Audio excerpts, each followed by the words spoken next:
good morning, everyone. Thank you for joining me this morning at Kettner and Vine.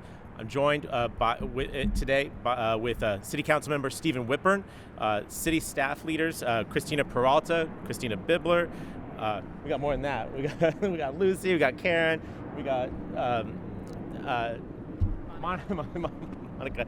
We have amazing city staff who are here today, who this requires a lot of effort to make this possible, and I thank all of them for their great work in making this possible. I also have two great community leaders, Betsy Brennan, who is the leader of the Downtown San Diego Partnership, as well as Steve Cushman, local civic leader. Addressing homelessness is the number one priority for this city. As your mayor, I have confronted this issue head-on and brought forward real solutions to get people off the streets, connected to care, and on a path to permanent housing to end their homelessness. Today, I'm here to make an announcement about our continued work to address homelessness in the city of San Diego.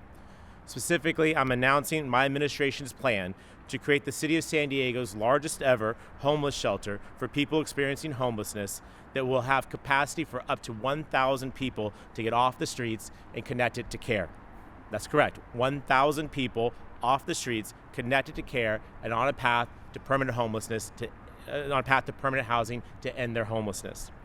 The 60,000 square foot vacant commercial building located here at Kettner and Vine in the Middletown community will serve as this new shelter.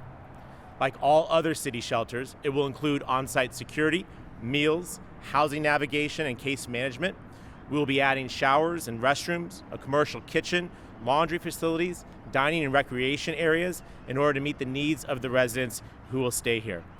This is adjacent to our San Diego trolley and convenient to many other local service providers that are not far away. In my State of the City address in January, I announced my intention to build on the progress in addressing homelessness by adding 1,000 shelter beds this year. This is our plan to do that. 1,000 people off the streets, off the sidewalks, out of the riverbeds, off of our beaches, and instead connected to care and on a path to permanent housing. This is the bold action that I know that San Diegans expect from their leaders.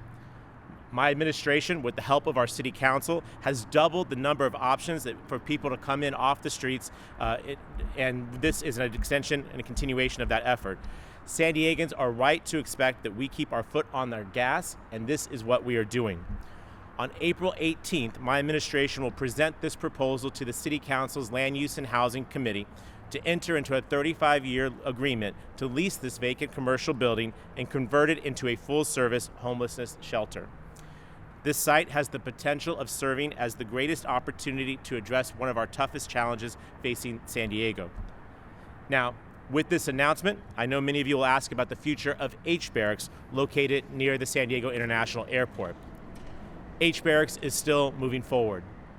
We are still going to use this currently underutilized city-owned property to temporarily provide homeless services. My administration has been engaging with the surrounding community, holding a series of meetings to hear directly from residents. That community engagement has been conducted. The settlement of our city's litigation around our vehicle habitation ordinance, and with the City Council's approval of this project at Kettner and Vine, we intend to use H Barracks to primarily expand our very successful safe parking lot program for people living in vehicles. H Barracks will provide space for roughly 200 households to sleep in their vehicles while they work to address the underlying causes of their homelessness. This addition would nearly double the capacity of San Diego's safe parking program and greatly enhance our ability to enforce the vehicle habitation ordinance and relocate RVs and other vehicles that are currently camping on residential streets into this more secure and service-connected environment. While we will focus H Barracks on safe parking, this does not foreclose on the possibility for other options, such as a sprung shelter, depending on the need and city resources. Those comments, I'm pleased to turn over the podium to my partner in all things related to homelessness, Councilmember Stephen Whitburn. Before Councilmember Whitburn takes the podium, though, I want to acknowledge Councilmember Dr. Jennifer Campbell had hoped to be here today.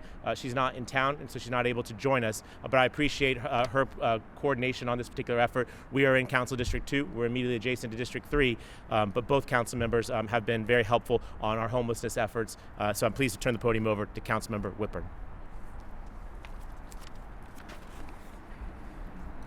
Thank you, Mayor. Good morning.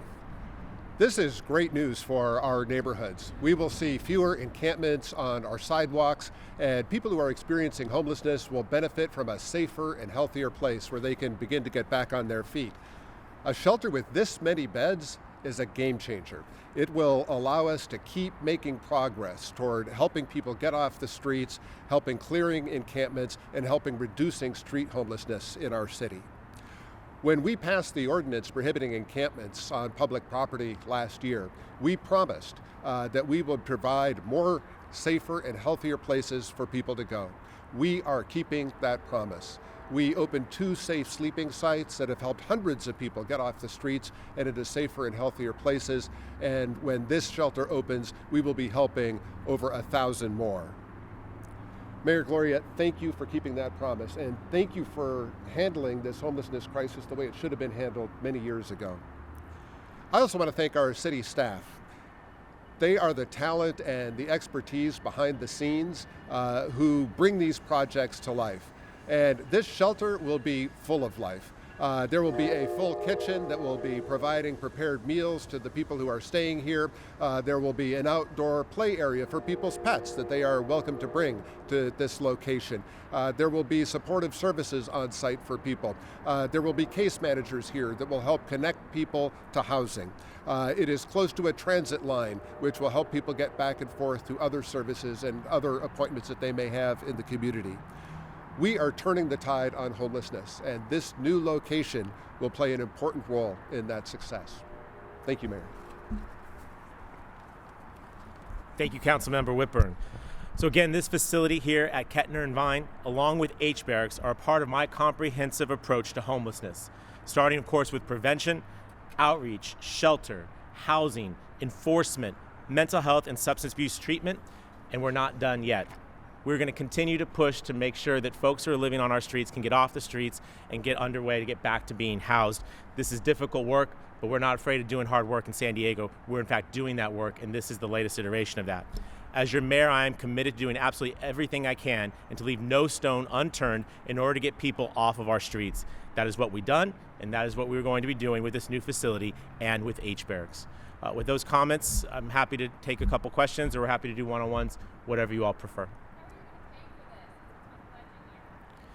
A question from Lisa at Voice San Diego is, how are we going to pay for this? The way that we have paid for everything. We rely generally on the city's general fund. This will be a part of my upcoming budget proposal. You're correct, this is a very difficult budget year, but as I've mentioned, this is the top priority of San Diegans. Every city council district, every neighborhood that I visit, this is the concern that San Diegans want prioritized. So even in a difficult budget year, I'm committed to making sure that we can increase our level of services for homelessness because it is that urgent. It does mean that there'll be other things that will have to be not necessarily advanced this year, but we know that going in. Homelessness is the priority. We have to fund these programs to get people off the streets. A reminder, it is more expensive to leave folks unsheltered than it is to make the investment in facilities like this one and like what we want to do at H Barracks. I should also mention that we do hope and anticipate help from our philanthropic community. Since the launch of San Diegans Together, Tackling Homelessness, an initiative I announced to the state of the city in January, we have seen numerous San Diegans come forward and offer their direct financial support to help underwrite some of these efforts. It's not everything. It still will require general fund assistance. We're continuing to advocate in Sacramento to make sure that during their tough budget year that we don't see a reduction in state homelessness spending. But at the end of the day, I believe between state grants, the city's general fund, and local philanthropy, we can make sure that this can actually get done this coming fiscal year. Kelly.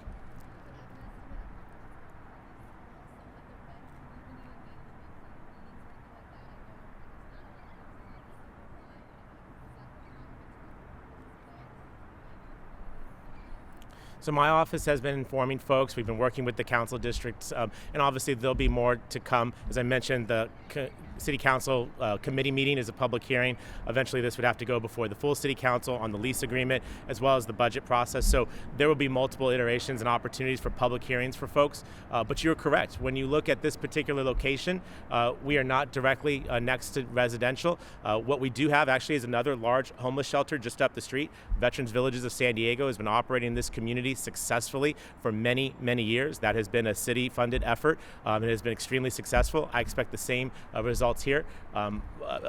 In terms of what this will cost, I might turn to city staff if they want to talk some more about that. The difficulty is that there's the lease, there's when this may come online. That won't be a full fiscal year, and so the total cost, it is substantial. There's no two ways, but to Lisa's question.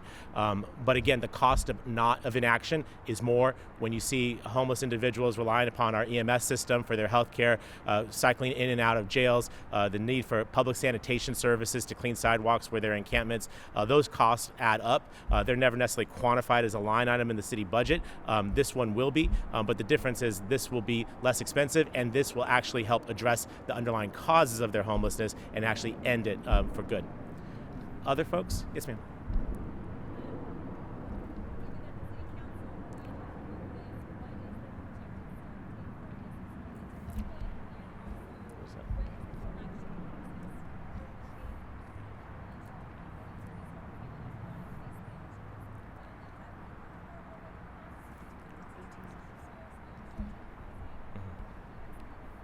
Sure.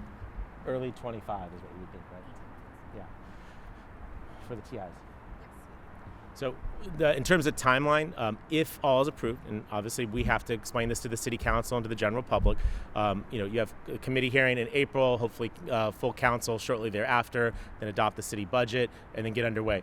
There are some improvements that are necessary here. As I mentioned, the construction of a commercial kitchen, restrooms, and showers, that could take up to 18 months. But our hope is to have this started in early 2025, which is the question in terms of cost and trying to enumerate that'll come somewhere in the middle of a fiscal year.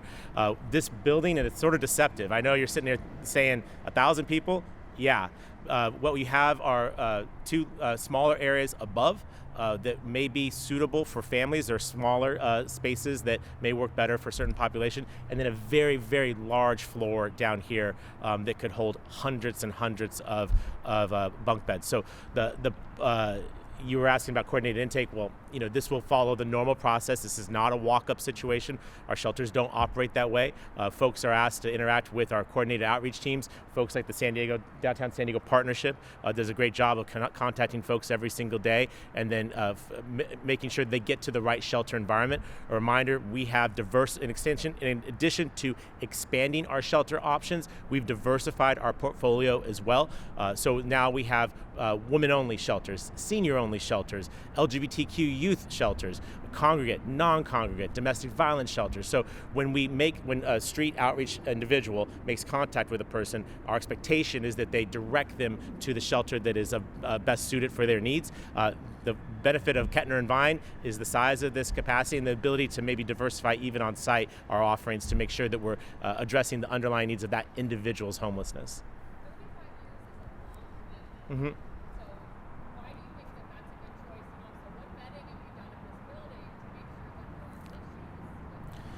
I might ask. Yeah. So I'll ask, I don't know who from the city team want to talk about the vetting, because we do have real estate professionals who have looked at this very closely, work closely with the property owner, and can talk some more about that. So I'll ask one of those folks to be prepared. With regard to 35 years, I would like to live in a world where we don't have a homelessness crisis even a year from now, let alone 35 years from now.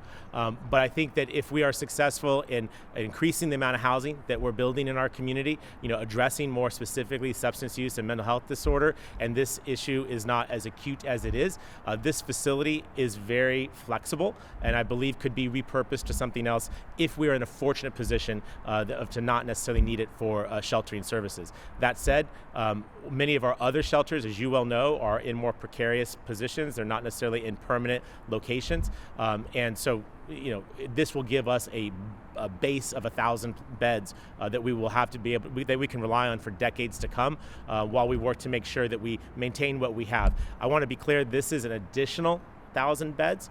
We want this to be additive, not a replacement for other sheltering opportunities, and I believe that we can do that. With regard to the vetting, I know Karen or Christina want to handle that. Thank you. Good morning, Christina Bibler, Director of Economic Development. So in review of this property, we've taken a pretty intensive look with all of our subject matter experts at the city, as well as worked with the property owner to ensure we understand what studies have been completed on site, what currently existing conditions are. We've worked with the city engineer, the fire marshal, development services, etc., trying to understand all of the things that we don't know today to properly vet this property for a long-term solution. Thank you.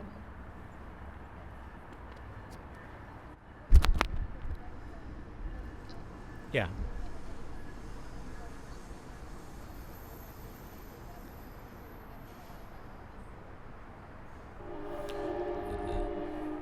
May not be able to hear over the coaster. So the question was, what would you say to folks who are opposed to this location?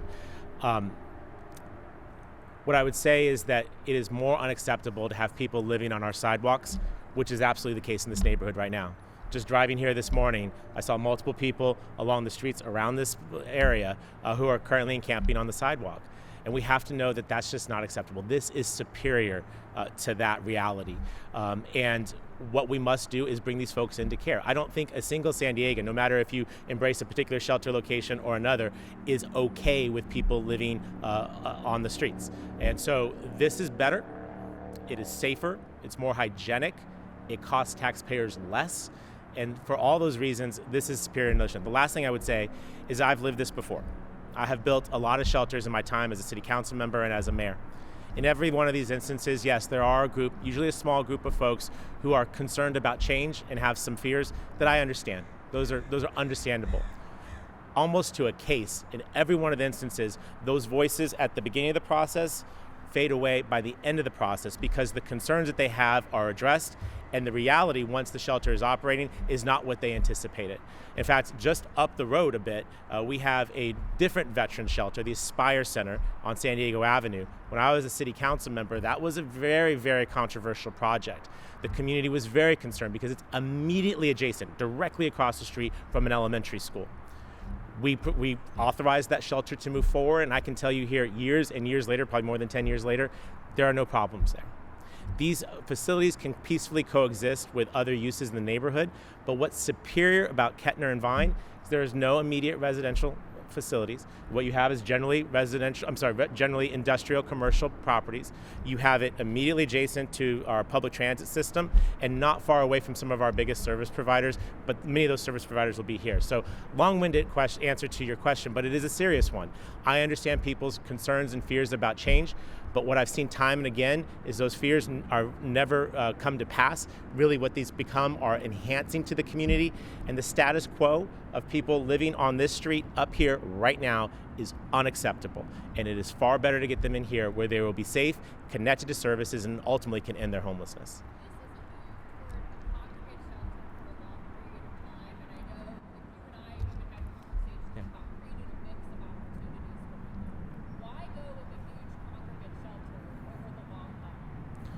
And Councilmember Whitburn is very eloquent in talking about this, so I want to make sure if you want to get in on this, but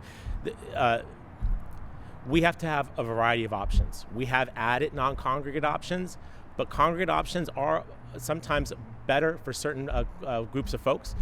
There is certainly an economy of scale to try and address this as that is in a way that effectuates more change faster, but it's also true that we have settings where we need individuals to be in a group setting where we're able to provide the kind of assistance to make sure that they are safe and that they're progressing in addressing the underlying causes of their homelessness to eventually get off the streets for good. Our focus has been in expanding our portfolio and diversifying it so we have more options. We have added non-congregate places like Seniors Landing in Little Italy. There's new residential hotels conversions in the Midway community in Mission Valley and Kearney Mesa. We have added non-congregate options, but we will continue to add congregate options as well as a part of diversifying the portfolio and growing the portfolio so that we can help the thousands of people who are currently living in our city unsheltered. Councilman Whitburn, do you want to add anything to that? Yes.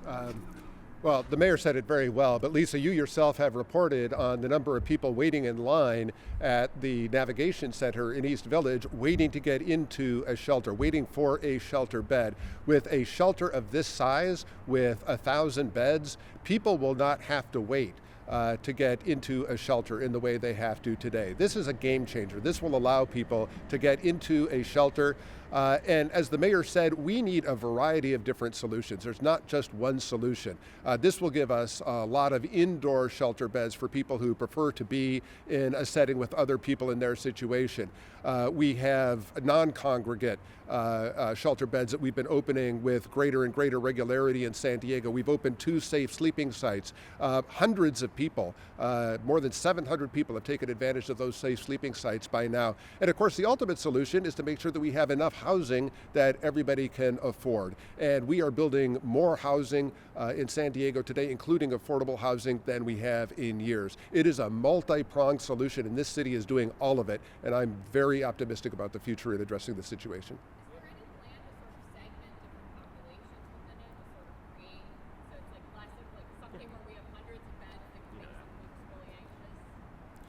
Well, for those folks, I mean, one of the things that after the point in time count in 2023, I chatted with a number of older folks who were living on the sidewalks downtown. And one of the things that they told me was that they were reluctant to go into a large congregate shelter with a lot of people. They were concerned about the spread of illnesses. They were concerned about their privacy.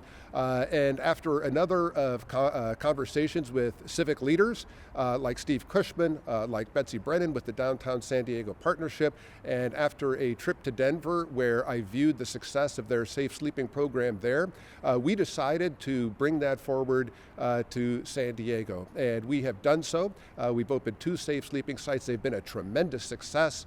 We've seen hundreds of people take advantage of those safe sleeping sites, get off the street. Several people have gotten into housing. I'll tell you a story. I was down there a couple of months ago just to check things out and see how people were doing. And I ran into a woman there by the name of Deborah. Looks like Deborah, but she pronounces it Deborah. 65 years old. She had been living on the streets for 6 years. But finally, the police department's homeless outreach team had a conversation with her, let her know about the safe sleeping site. She went to that site, and it was a perfect match for her. And she worked with the case manager, and the day that I was there, she was packing up her belongings because she was moving into senior living. That is exactly the way these programs are supposed to work. When we have an option that is right for everybody, we're going to see more success like that. I would just add, Lisa, as I mentioned before, the upstairs, there are 2 smaller areas that are up there. The larger ground level where we currently are can be subdivided. I mean, this is big. 60,000 square feet. So we can break this down into digestible pieces just in the way that we've done at OLOT, as the council member was talking about. You have 2 different providers, you have 3 different levels. We are sensitive to those concerns, and I believe that those concerns can be addressed here. But the bottom line is we've got to get people off the streets. It is not okay for folks to sleep on the sidewalk, and this is how we address that. Last question for anybody? If there are none, you do have to forgive me because I got to go down to Nestor because we're opening a new affordable housing complex because that's what we have to do. It starts here, but it doesn't end here. You got to build more housing. Final reminder, other cities can do this too. There are Kettner and Vines in every city in this county. So other mayors and councils, just get in this game. Some of you are doing some reporting about another city claiming that we're sending our homeless to them. That city has no shelters, none. The city of San Diego has been doing it for 40 years. You'd ask them how long they've been sending homeless people to our city, right? We're going to continue to do the work that's necessary, but ask these other cities what they are doing. I'm here answering the question. Council members here answering the question. These city leaders are answering questions. There are 18 cities in this county. Ask them what they're doing. I know what the city of San Diego is doing, and all of them can join us. In fact, I invite them to join us. We all have a role to play in solving this crisis. Thank you all for being here this morning.